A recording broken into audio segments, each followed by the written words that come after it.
It's choking the Connecticut River and other state waterways, the invasive aquatic plant Hydrilla. And recently it caused a firestorm of debate about how to get rid of it. We talked to the experts. Plus we take a look at other stories making the headlines from around the region. This is Connecticut East This Week.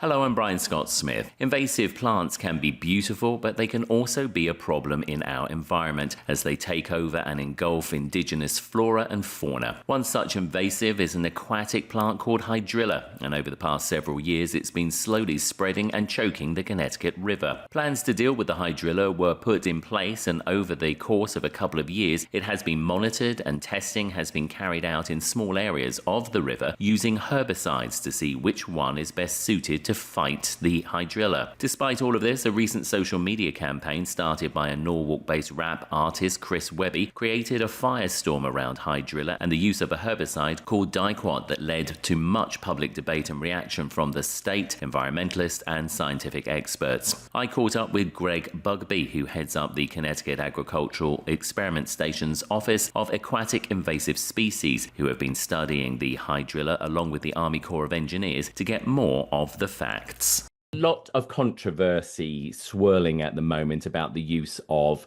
herbicides to treat aquatic invasive plants here in Connecticut. However, the fact is we've been using them for years, apparently. Tell us about the use of these types of chemicals here in Connecticut. Aquatic herbicides are products that are designed to control vegetation in lakes, ponds, particularly nuisance vegetation. They've been used for decades upon decades, going back probably some of the first ones were used in probably the 50s and 60s. And they've been obviously refined since then. A lot has been learned about the products and the products that work well and are safe and effective and that sort of thing. So yeah, I mean, they're a tool. They're not perfect. There's really no perfect solution we found, vegetation control, but there are some good options.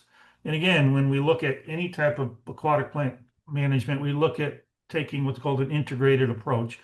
What options are there? Do we need to use herbicides? Can we maybe harvest? Is there some sort of biocontrol, maybe some kind of a weed-eating fish or something like that that could be effective? So we look at all those options. Herbicides are one of them, and they are used throughout the world and certainly throughout the United States, and they are very highly regulated. They have to be approved by the United States Environmental Protection Agency first, through years and years of testing to make sure that they are basically safe and effective. The US EPA will then create a label, which is sort of the law of the land when it comes to using the product, give specific plants it can be used on, how it can be used, and do you have to not allow irrigation from the water for a few days, which is pretty common because there's an herbicide kills vegetation. So all this goes into creating a label at the US EPA level.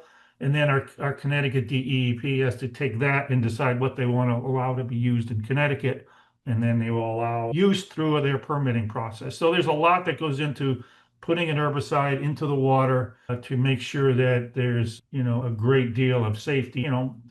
People always think, well, is it safe for people who want to swim, and that sort of thing. And a lot of these products don't even have a swimming restriction. They are very safe, but there's also its safety to, fish and turtles and even in some cases other desirable plants. They are used, as I say, very frequently. There's hundreds and hundreds of lakes in Connecticut alone that will use an herbicide to control vegetation. And, overall, there's really no real problem. One that's really hit the headlines recently, which has got a lot of media attention because potentially it is one that could be used to fight a particularly invasive plant called Hydrilla in the Connecticut River, and it's been spreading elsewhere. But the chemical is known as diquat bromide. Talk to us about why that one's become a bit of a hot button issue for people, because again, this chemical has been used here in Connecticut and continues to be used in Connecticut on a frequent basis and again for many, many years. Yeah, we've been obviously, if you will, deluged with questions about the use of diquat. Diquat is in the Connecticut River for Hydrilla is one of a few products that's being tested by the United States Army Corps of Engineers in collaboration with my Office of Aquatic Invasive Species. And, I'm trying to figure a lot of this out myself. Why is it created such a stir in the media and social media and that sort of thing recently, whereas the other products have not? I think it's been picked up in some ways because it's not allowed in some other countries, particularly Europe. And so there's questions are why is it allowed here and why is it not allowed in some of the European countries?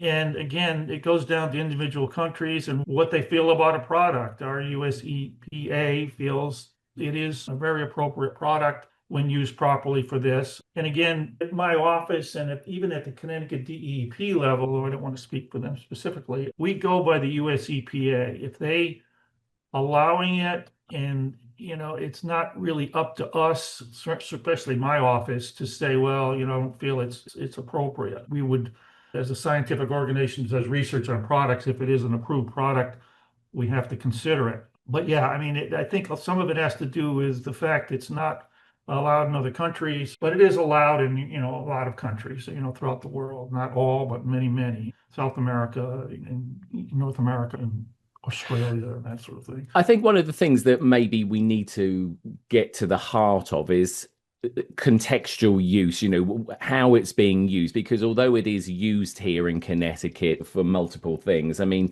what it's going to be used for in the Connecticut River is to deal with, as we say, this highly invasive, unique version of Hydrilla that seems to be sort of like overcrowding the Connecticut River.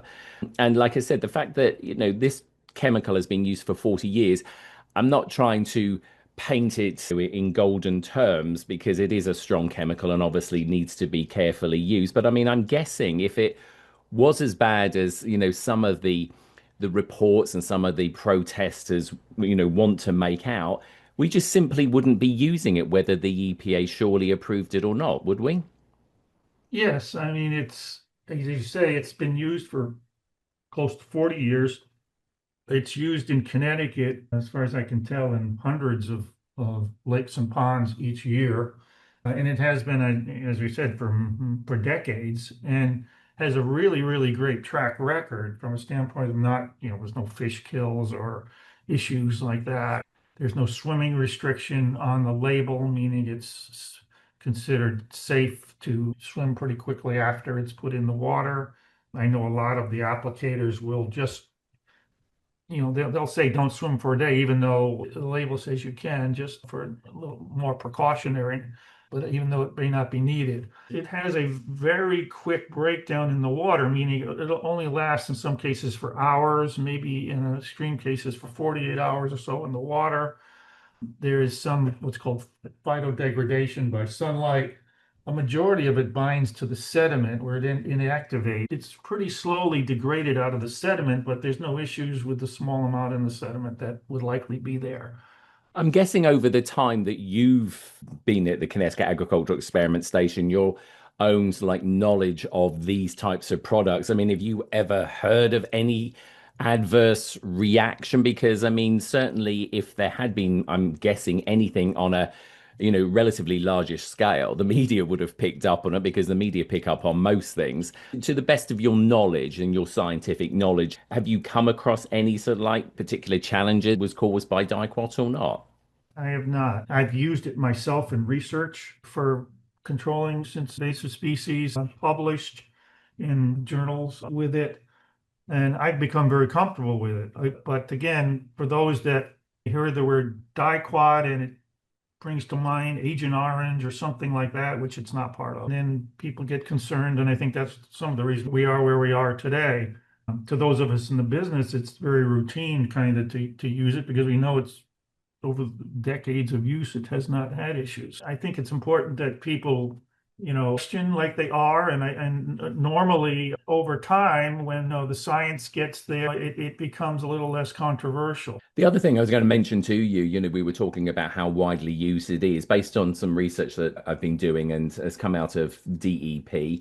Apparently, between 2022 and fairly recently here in 2025, DEP has actually issued Almost 1,000 permits that allowed the use of dicot here in Connecticut, which again seems to suggest that if it was such a bad thing, I'm sure Deep wouldn't be issuing it on a wide scale. Talk to us specifically about the hydrilla situation, because this, as we said, is unique. We have a very different strain of hydrilla here. Your office and the Army Corps of Engineers have been involved in probably one of what the biggest sort of projects for something like this, and certainly extensive. So talk to us about that, because I think people again need to understand this wasn't something that was just decided upon. The hydrilla that's in the Connecticut River is a completely unique strain, and we discovered it in 2016. It was actually sent to us by someone who's doing a bio blitz in the Glastonbury area, trying to identify all the plants in a small area. And they came to us with a plant they couldn't identify, and even we were struggling with it for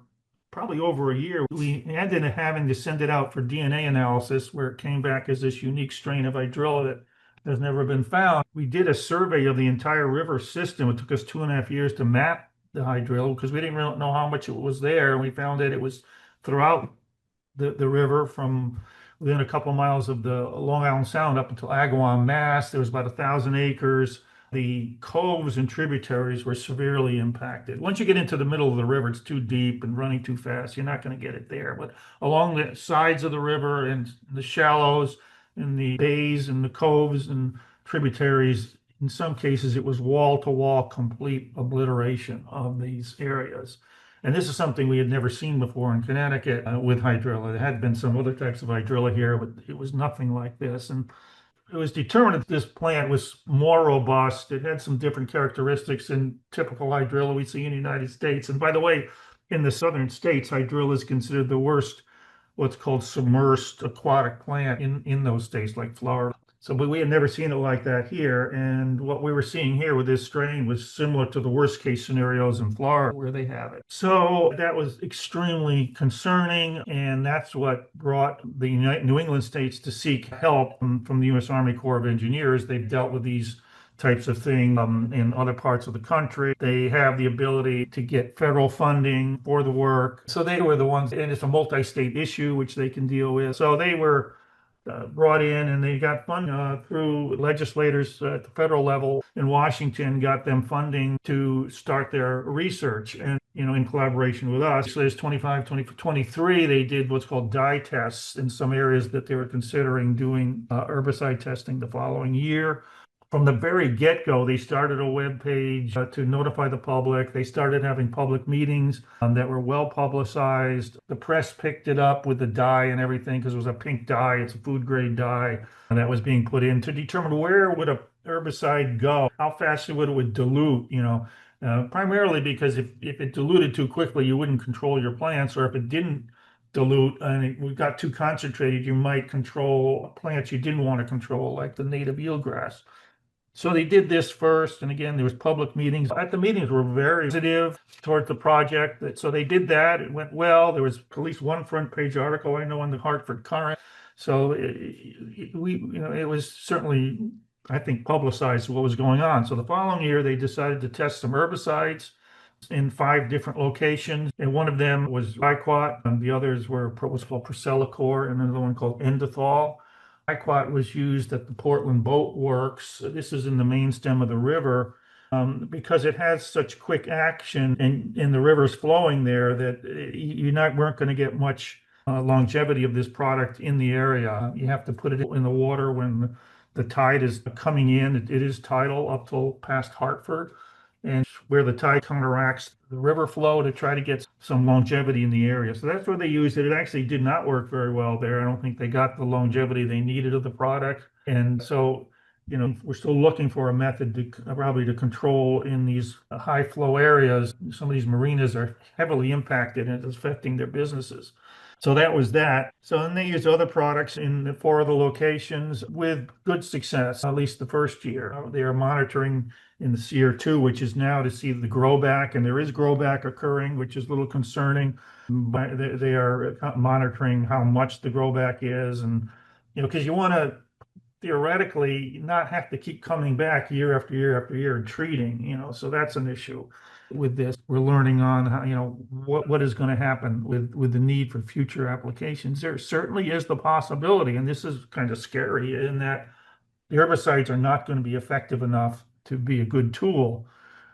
If that's the case, I'm not sure. There's other options, harvesting, which we're going to be getting into with a private contractor has agreed to do harvesting in an area to complement the herbicide use with a harvesting machine. There's grass carp, which are a fish that can control plants, but boy, they are migratory, and to keep them in any one area is going to be difficult. They tend to eat just about everything, so I don't think that'll ever happen. So again, this is a research project. I think some think that somehow the Corps is treating the entire river system or something like that, something much bigger than this is. It really is just research plots that are being tested. The Corps has stated that from the very get-go, they have no intention to, at this point, to treat the major parts of the river. They want to determine what works and what doesn't. That will then probably go to the towns or the state, and they would have to be taken over probably at more the local level at this point. So that's kind of where we're at right now. The other thing as well to sort of like really make clear here is this particular strain of Hydrilla is fragments easily and obviously then so like beds itself down somewhere else and starts to grow. One of the things that is a big concern is it attacks to people's boats, etc. People don't clean it off and then maybe drop their boat somewhere else and they're basically transferring it as well. Really, people need to be helping out on this as well, from the sounds of it. Oh, without a doubt. Up until 2023, we had not found it in any lakes or ponds in the state. So we were thinking this is good, that it doesn't seem to want to move. Maybe it has to live in more of a river system than a lake or a pond. Well, in 2023, it all changed. It was found in East Twin Lake in northwest part of the state, which is quite far away. The only thing we knew there, that there was a boat ramp where bass fishing tournaments were occurring, where they would be in the Connecticut River a week or so prior, and then they would move their tournament, the people in the tournament to various lakes, including this East Twin, and it showed up at the boat ramp and then began to spread throughout that lake. And from there, we then started to find it in other lakes. And right now, we've found it in 10 different lakes. And several of those lakes we had actually surveyed for yearly and never found it until recently. So it is an issue from a standpoint. Now it's in lakes in the state, and it potentially, more than likely, is going to move out of the state and could move, nationally throughout the country. So that's very, very concerning. A lot of lakes have taken on projects to remove it. Lake Pocatapog is doing an herbicide application to that lake this year. East Twin has done an herbicide application to that lake to try to stop it from moving around through the lake system. So the fact that it's moving and now is moving to lakes and ponds is very concerning. And it's not just boats. I mean, it could go on seaplanes, these fragments. These fragments could adhere to the feathers of a goose or a bird or duck. So there's great concern that this is going to spread much further than just Connecticut. At the end of the day, I think like this, as you said, is possibly going to be an ongoing situation for you and obviously the state. Our state of knowledge when it comes to science is constantly shifting to looking ahead, and this is the $64 million question. What do you see happening or possibly having to be the norm in situations like possibly Hydrilla or other invasive plants? Because we're seeing more and more of this sort of like cropping up. We need more education to boaters and that sort of thing, the clean, drain, and dry. You hear that. Make sure you remove plants from your boat as you take it out of a lake or the river. Pressure wash if you can. Let it boat dry for a couple weeks before you move it to a lake. Take precautions to not move things. So that's going to be important. As far as, I think, an increase in surveillance and letting people know what this plant looks like. So if you see a plant has taken hold, say at a boat ramp, you can pull it out before it begins to spread. So that's something our office is working hard at. We have ID guides. We give workshops for people, organizations, whatever, on how to identify plants. So education's got to be a part of it. I'm hoping we can improve the management techniques. We have a scientist here, Dr. Foley, who's working on a biocontrol with an insect that is known to feed on hydrilla. It's a small fly-like insect. We're rearing them here in an area where we can grow them in a confined area. Those biocontrols tend to take years, decades, in most of them do not pan out to be very effective for a variety of reasons, but we keep trying. We're going to look into harvesting with some of the new harvesting equipment, see if that can help. So it's going to be just sort of all hands on deck. A lot of techniques got to be looked at. There's no one that I can say is going to be the perfect solution. I don't think that's there. We're certainly not anywhere near eradicating a plant like this. I think to think we're going to do that anytime soon is not likely. There's a chance that sometimes something natural in the environment will take hold when you have this massive amount of vegetation, a disease or something that could cut it back a lot. And if you're familiar with the gypsy moth in Connecticut, where that was a big problem, and some natural controls sort of taken over, so you don't really see it that much anymore in our forests and trees. That's possible. Again, I don't have my hopes up for that, but you got to look at all the possibilities.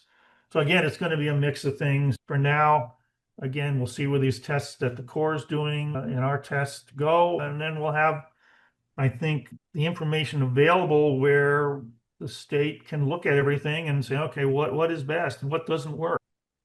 So I can't that's where we are. I wish I had a single answer, but it isn't. It's going to be a mix of things that I have to keep working at. Greg Bugby, Associate Scientist at the Connecticut Agricultural Experiment Station. Thanks ever so much for educating us and giving us some more information about the situation here in Connecticut and the work that you and the Army Corps of Engineers are doing. Thank you very much. And to date this year, the Connecticut Department of Energy and Environmental Protection, who permit the use of herbicides such as dicot, say they have issued almost 200 permits authorizing the use of the chemical.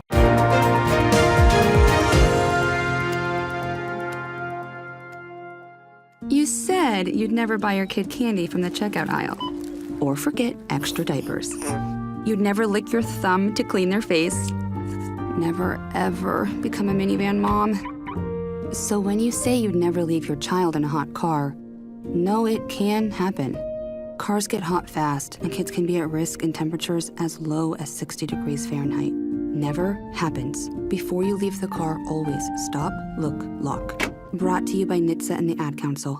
Time now for a look at other stories making the headlines this week. The Day newspaper reports the owners of a local manufacturing company in East Lyme are accusing the police department of mishandling an investigation into a former company official who allegedly embezzled hundreds of thousands of dollars. Eileen Burke, wife of the company's owner, shared a December email from Michelle Page, the forensic fraud examiner for the Chief State's Attorney's Office, who stated ultimately the East Lyme Police Department did not handle this case appropriately. On April 27th, Burke filed a complaint against the department, including Acting Chief Mike Masek and Detective Mark Comu, who investigated the 2022 embezzlement case. Comu retired in March amid a separate investigation into his handling of a stalking and kidnapping case. Former Chief Michael Finkelstein, who retired amid controversy over his domestic violence arrests, led the department at the time of the embezzlement investigation. The Board of Police Commissioners discussed Burke's complaint. Commission Vice Chairman Joseph Perkins told Burke the commission is seeking legal guidance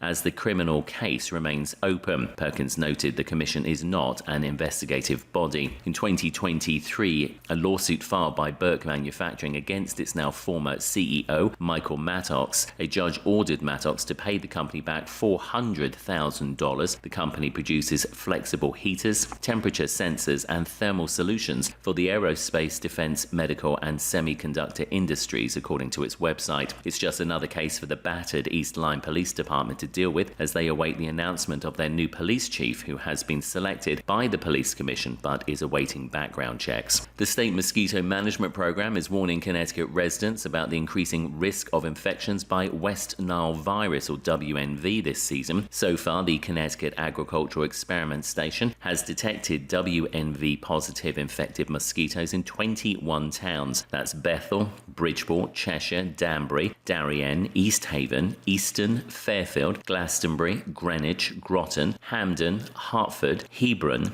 Manchester, New Haven, North Bramford, Stamford, Stratford, Wallingford and Wethersfield. There are no reported human cases of WNV so far this season. John Shepherd, a medical entomologist at the station, says we are seeing a geographic expansion of West Nile virus activity to new towns in Connecticut. We anticipate further build-up of West Nile virus in mosquitoes with increased risk of human infection from now through September. The station maintains a network of 108 mosquito trapping stations in 88 municipalities throughout the state of Connecticut. And the Connecticut Agricultural Experiment Station is also reporting that it has identified 4 non-native exotic tick species in Connecticut in recent years, with the blood-feeding parasites hitching a ride on unknowing travelers returning to the state. Although the exotic ticks may not be considered an immediate public health threat because of their extremely limited numbers found on international travelers, their presence serves as a reminder for travelers to be extra vigilant in checking for ticks before returning home, especially if they spend a lot of time outdoors. People should also conduct thorough tick checks while traveling, particularly following outdoor activity in potentially tick-infested areas, and be proactive in monitoring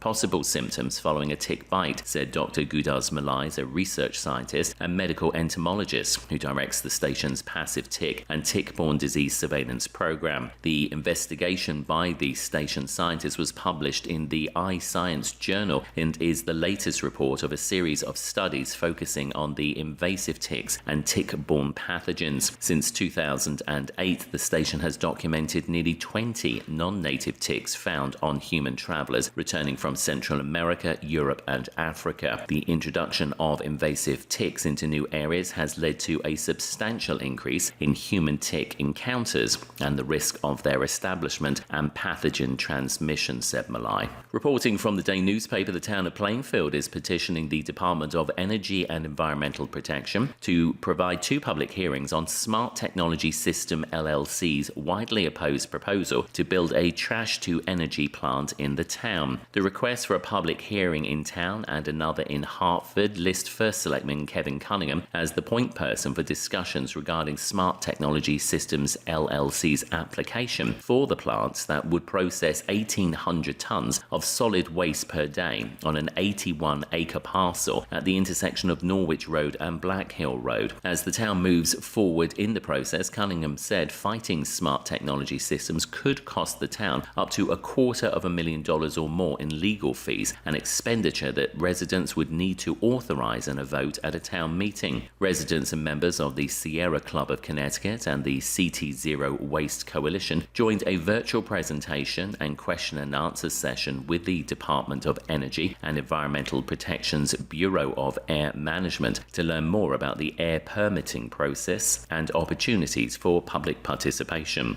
And the Connecticut Department of Transportation hosted a press conference in Hartford recently to celebrate 50 years of City Transit service and kick off a year-long anniversary campaign honoring its contributions to mobility, access and economic opportunity across the state. City Transit was launched in 1976 when the Department of Transportation stepped in to take over operations from a private bus company and ensure essential transit service continued. What began as a regional operation has grown into a statewide network serving 8 divisions, including Hartford, New Haven, Stamford, Waterbury, and beyond.